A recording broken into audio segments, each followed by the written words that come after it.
Assalamualaikum warahmatullahi wabarakatuh. Assalamualaikum warahmatullahi wabarakatuh. Ketemu lagi dengan kita kali ini.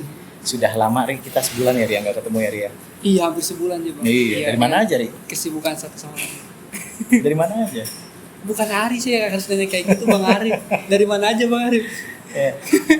Ya alhamdulillah kemarin realisasi dari planning kita sebelumnya bahwasanya Abang menghadiri konferensi kopi global yang diadakan di Medellin, tulisannya Medellin, tapi ada dua pembacaan, ada Medellin atau Medellin. Beda bahasa sekarang ya. Oh iya.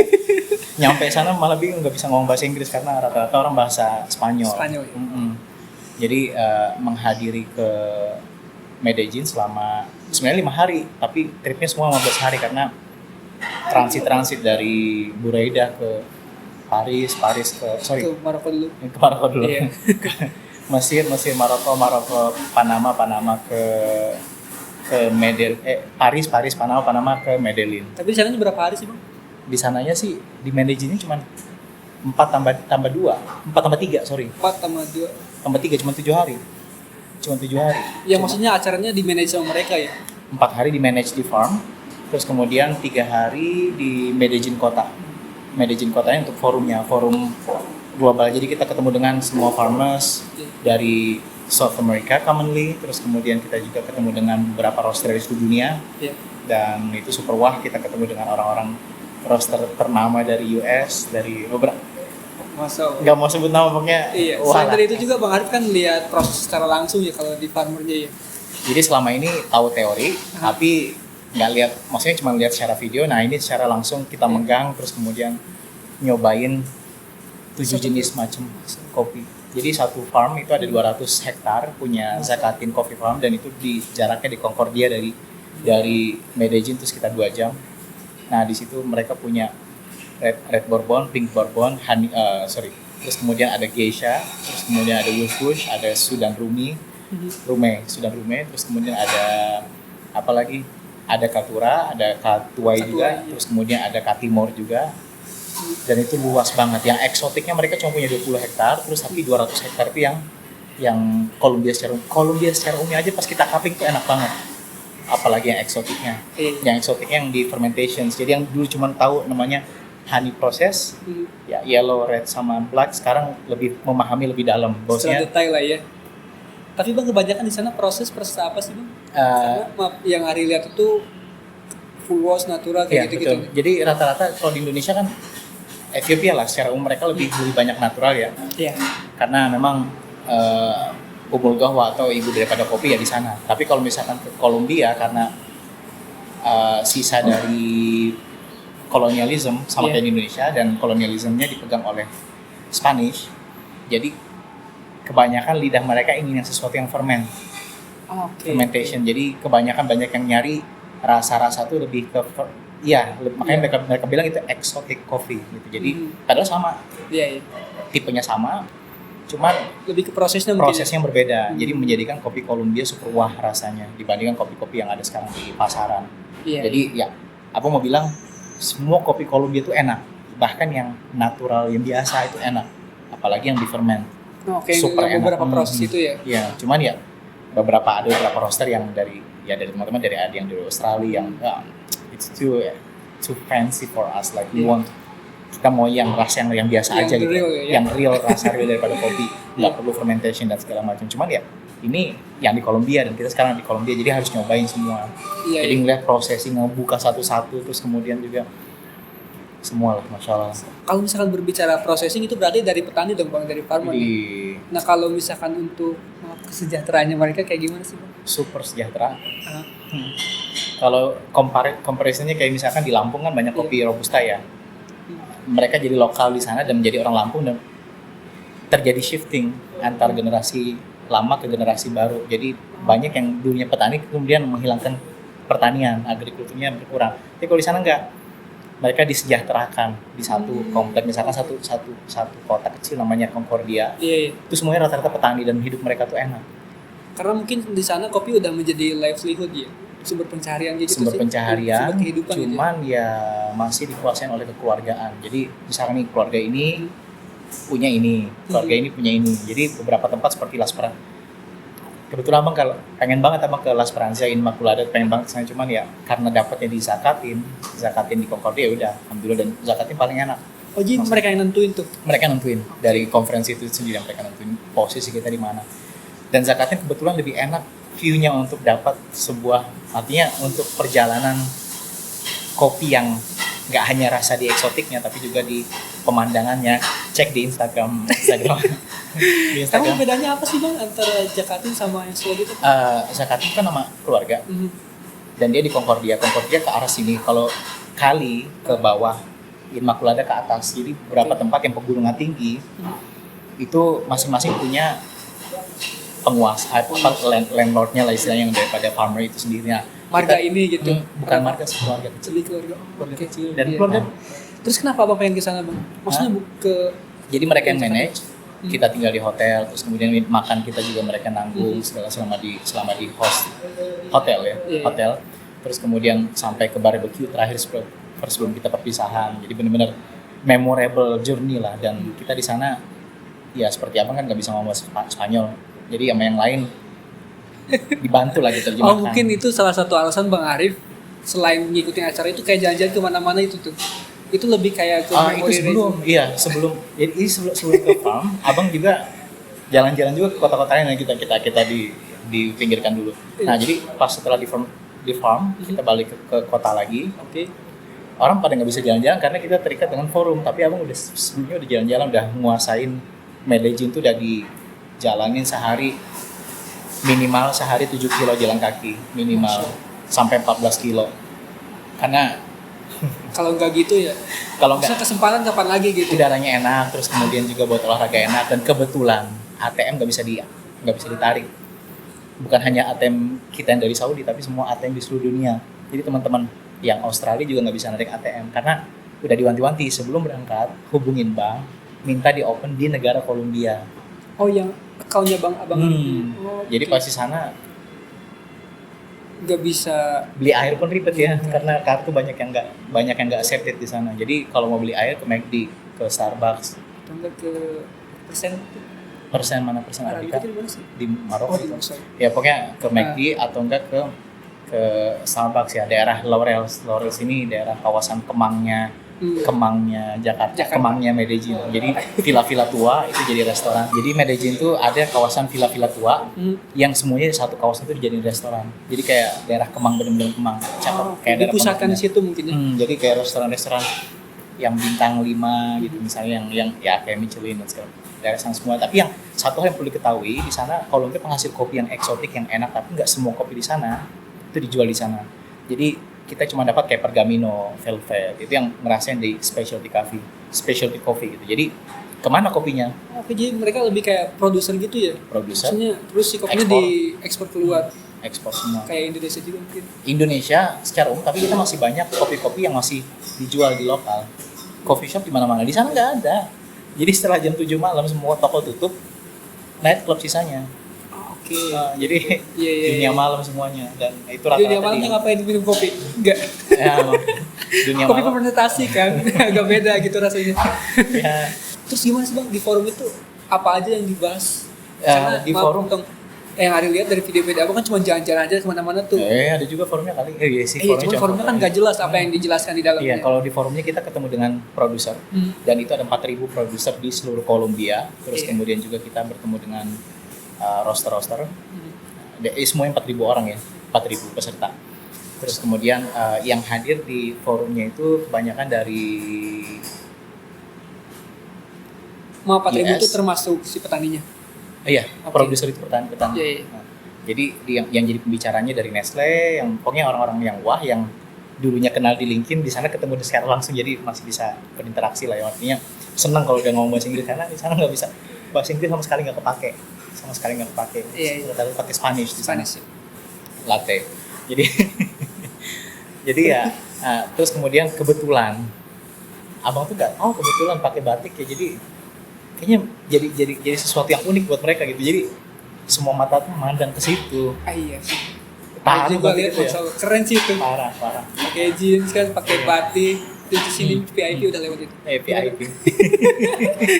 Dan kebetulan kita yang VIP, jadi ya jalurnya itu juga ya. khusus gitu loh. Jadi setiap orang VIP itu produser mata memandang kita semua. Terus lagi baik lagi ke forum tadi, apa sih Bang yang dijelaskan? Yang dijelaskan seperti fermentasi, terus kemudian kultur kopi yang ada di US, kultur kopi yang ada di Europe, terus kemudian apa saja sains yang terkait daripada brewing, terus kemudian apa saja market Middle East, si Clea ada datang ke sana dan abang ketemu juga, terus kemudian ya secara umum tentang seputaran kopi dari hulu ke hilirnya. Tentang proses dan yang lain-lainnya. Ya, proses kita udah belajar. Artinya di sana lebih ke market, lebih ke kopi marketnya, terus kemudian ke penjualan green bean, terus kemudian bagaimana di roasting science seperti apa. Ya, commonly kita baca biasanya di roasting magazine. Ya di sana semua ada. Termasuk di bar juga kayak gitu ya. Barista karena agak kurang fokusnya ke roasting. Oke. Jadi lebih ke green dan roasting dan sensory. 3 modul di SCA yang dibahas. Terus di luar dari acara itu sih Bang, yang unik menurut Arya. Soalnya uniknya kenapa sehari itu kadang 2 postingan. Aduh. Kayak lari-lari kemana-mana gitu. Karena kalau dilogikakan kan abang di situ di forum ya, terus di manage sama mereka waktunya. Tapi pas lihat di Instagram bisa kemana-mana main. Gimana? Pertama yang acara kan cuma 7 hari, sama perjalanan 15 atau 16 hari kalau nggak salah. Iya. Nah jadi ngelihat kayak misalkan Maroko, pernah ke Maroko sebelumnya, jadi balik lagi ke history, kita senang history nih, senang sejarah. Jadi once upon a time we visit for another time gitu. Jadi kita ya memori yang lama bersemi kembali gitu ya, ke situ lagi, terus kemudian melihat sesuatu yang baru, apa yang terjadi, perubahan apa yang ada. Jadi lebih ke jalan-jalan menikmati pemandangan yang baru, dan kebetulan baru kali itu ke South America. Maksudnya pemandangan baru yang dulu pernah dilihat juga? Itu yang di Maroko. Iya. Terus ke Paris ya paling cuma minum kopi, nyobain kopi di sana dan duduk bentar, sempat kena delay. Terus ke Panama ngeliat dari atas, oh ini Panama gitu. Belum nyampe ke Panamanya, cuma di Kolombia. Baru tahu namanya ada beberapa notable persons yang buat Kolombia terkenal di masa lalu ya. Jadi ngeliatin, oh kenapa di Kolombia kalau kita ngeliat di sini kayak red bricks bangunan ini semua. Nah di sana rata-rata di Kolombia pakai red bricks semua. Kenapa Ri? Oh, back to the story tadi. Back to the history, karena bangunan yang dibuat oleh Prancis pada masa itu untuk menyimpan kopi itu begitu semua. Jadi satu kota semuanya begitu, sampai gedung-gedung tinggi semuanya pakai red brick. Ini kan keren banget. Iya. Jadi kalau ke Indonesia tuh kayak ke daerah Setiabudi. Jadi Setiabudi itu kan cuma daerah situ yang pakai red brick tuh. Nah ini satu kota semua Jakarta pakai red brick semua. Mantap sih. Iya. Terus ada satu bangunan yang pakai kayu. Jadi ya muter-muter jalan-jalan melihat sesuatu yang baru, terus kemudian juga kultur yang baru, terus kemudian juga melihat sejarahnya mereka kopi bagaimana di sana. Jalan kaki naik ke atas ke Pueblito Paisa 6 menit itu dibuat ya. 6 menit. Bukannya tangganya tinggi banget ya? Lari. Oh, lari dong. Terus naik ini juga teleferik cable car. Nah, ini experience yang kayak gini jarang orang rasain karena mereka lebih fokus ke situ. Si acaranya itu. Acara. Kita fokus acara, ada juga makanya selalu kalau misalnya jalan fokus ke acara, tapi harus juga ada di tempat di luar yang sudah terjadwal kita mau ngapain gitu. Jadi jangan kosong akhirnya ya tidur cuma 5 jam. Kalau mau tidur kan ya di sini di Buraidah gitu kan, jangan. Maksudnya memanfaatkan waktu lah ya. Memanfaatkan waktu dan tidak mungkin lagi balik sana. Tahun depan ke El Salvador. Insyaallah. Mudah-mudahan lancar. Kalau masih hidup ya. Iya, insyaallah. Dari sini kan abang bawa nama company nih. Oh, apa sih efeknya untuk nggak hanya company, abang sangat bersyukur sekali. Jadi selama di sana abang tuh jalan bawa nama Bash Coffee, terus kemudian juga abang bawa nama Saudi Arabia karena di sana kebetulan yang delegasi Saudi cuma 2, Saudi Coffee Company sama abang. Jadi jadi benar-benar dipakai itu namanya fit kesana kemari, terus merepresentasikan bahwasanya kopi di sini tuh sangat luar biasa. Tidak hanya orang meminum sebagai harian, tapi juga tren yang luar biasa sangat diminati gitu, tidak hanya di UAE. Jadi Middle East secara umum kopi itu sangat kuat. Sebagaimana kita ngomongin sebelumnya, akulturasi third wave kopi di Saudi Arabia itu sangat kuat sekali, dan mereka ini jarang tahu karena jarang terekspos di luar. Nah, jadi ke sana itu benar-benar bawa misi bagaimana caranya Saudi bisa memiliki nama the big name di Kolombia seperti itu. Di Kolombia dan seluruh orang kan pada datang semua sana dan melihat wow kopi gitu ternyata sangat besar luar biasa gitu kan. Jadi tidak hanya ke UAE brandnya tinggi, tapi istilahnya kan maksudnya penggunaan kopi itu sendiri paling banyak di sini dibandingkan di sana. Satu coffee shop sampai 12 kilo per hari. Oh iya. Kopi kali 160 itu baru satu kota di Buraidah, belum di Riyadh yang super dinamik yang Masya Allah ya. Terus juga abang ketemu, ya alhamdulillah selama 7 hari dekat dengan roster ya, lebih luas lagi ininya. Relasi lah ya. Relasinya lebih luas lagi, relationship kita dengan beberapa roster yang dari Ekuador yang pakai Loring setahun nih. Ya pokoknya relatable semua dan semuanya Masya Allah luar biasa. Dan balik ke sini bawa memori yang sampai hari ini, hari keberapa nih di Saudi? Hari ke-7. Karena langsung ke masih teringat yang di sana. Padahal udah ngubah tuh ke Madinah kemarin Idul Adha sama hari tasyrik di Madinah, menikmati makanan Madinah segala macam untuk menghilangkan yang di sana itu masih belum hilang. Artinya malah iya Masya Allah seperti itu. Liburan panjang. Iya Bang, kayak untuk kalian sendiri kan kalau misalkan ikut kayak gitu, apa sih impactnya nih yang enggak, sebenarnya gini nih, kalau bukan impact yang kita cari dulu. Lebih ke apa tuh? Lebih ke untuk memotivasi Ari gitu, atau motivasi teman-teman juga. Kenapa kita harus menjadi seorang, misalnya bila Anda bekerja sebagai accounting, jangan accounting lah.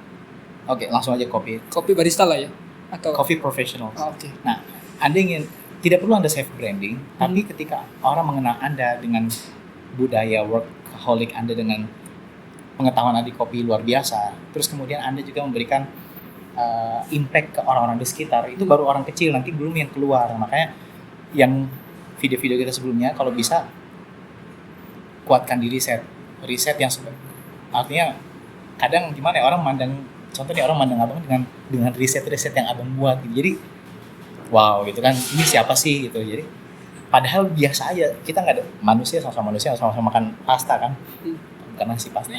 Itu sekarang pasta ya. Iya. Jadi dari punya dunia sendiri. Punya dunia sendiri. Jadi kadang kita tuh ada waktu berinteraksi untuk orang, ada juga waktu untuk membuat self development. Nah, self development ini bagaimana caranya relatable dengan apa yang kita kerjain sebagai coffee professional. Misalkan riset apa yang kita buat, riset apa yang kita perkenalkan ke dunia. Tidak hanya kelas regional orang Indonesia misalkan, tapi gimana caranya orang-orang luar mengetahui bukan ini saya, tapi inilah kopi gitu, seperti itu. Jadi orang mandang, oh ini adalah fulan, ini adalah begini. Jadi abang sendiri ya, pertama ya dari sebelumnya fadlu minallah, semuanya dari Allah SWT. Yang kedua, usaha kita bisa sampai ke situ. Jadi 0 rupiah, 0 rial ke Kolombia untuk memperkenalkan, dan itu tidak putus, sustainable. Bahkan pulang ke sini langsung dijadwalkan kita beli kopi nanti di El Salvador. Itu kan kok bisa direct trade itu? Maksudnya bisa langsung beli ke sana? Makanya itu kemarin kan yang dari Berlin sama Saudi Coffee Company, mereka langsung beli 4 ton, 2 ton. Abang gak punya uang. Karena rata-rata kopi Kolombia langsung ke Amerika, rata-rata. Kalau dekat itu lah ya. Karena dekat dan marketnya lebih kuat di sana. Nah, makanya ketika ke sana langsung Kolombia, langsung bawa uang. Berapa mau beli kopi? Langsung blok 2 ton. Bagaimana cara ngirimnya? Nah, seperti itu yang akhirnya setelah pulang ke sini abang ngomong ke shareholder, tahun depan insya Allah ke El Salvador dan insya Allah siap untuk membeli kopi langsung. Nah, yang kayak gitu. Jadi how your work will be sustainable relatable not only in your work but people around you and also the global, impacting the global coffee community, if that makes sense, seperti itu. Jadi intinya perlu behavior yang hook untuk bisa lebih banyak belajar, bukan hanya belajar tapi mengimplementasikan pengetahuan Anda bukan ingin memperlihatkan inilah saya, tidak, tapi memperkenalkan kopi dan orang akan melihat Anda siapa gitu, seperti itu. Oh iya, lebih berarti balik lagi ke knowledge itu mungkin Bang.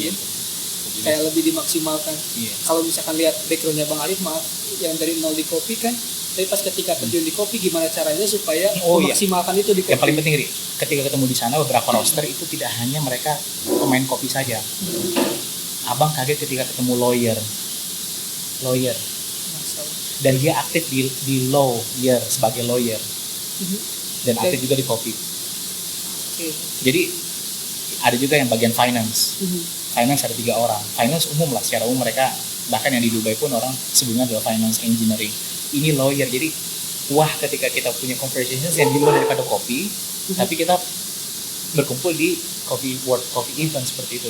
Orang-orang hebat semua berarti kemarin. Maksud abang seperti itu, jadinya tidak hanya kita knowledge di satu kopi saja, tapi juga ya nggak ada batasan kan untuk belajar ya. Iya betul.